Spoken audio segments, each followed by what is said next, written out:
Hello, students! Welcome back to our grammar class.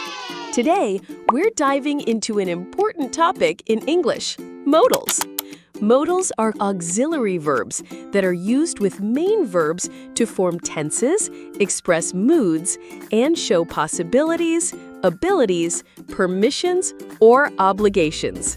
Some common modals are will, shall, may, might, can, could, must, ought. Let's see them in action. Ability. The modal can shows Shiva's ability to do something. Example, Shiva can dance very well. Permission. The modal may is used to allow or permit someone to do something. Example, you may come now. Future plan. The modal will is used to talk about a future plan or action. Example, I will come to the park tomorrow. Probability. The modal ought shows probability or expectation about an action. Example, the event ought to have started by now. Important rule. How modals work. Modals are dependent verbs, which means they cannot stand alone. They always work with the main verb, and the main verb is always in its base form, even for third-person singular subjects. Check the example given.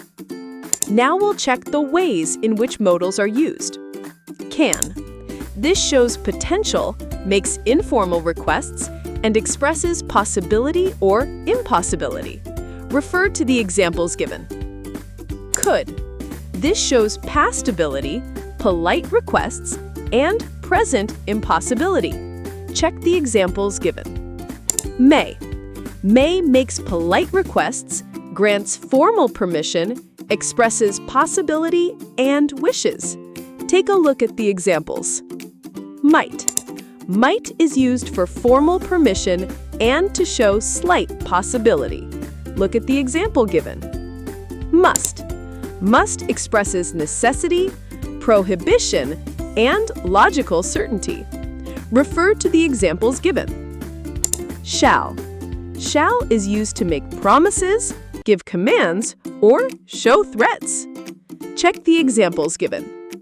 Should. Should shows expectations, gives advice, and indicates duty. See the examples. Will. Will makes requests, gives invitations, presents a characteristic, or shows assumption. Check the examples given. Would.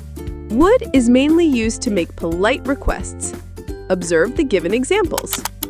Used to. Used to shows a past habit that is no longer continued.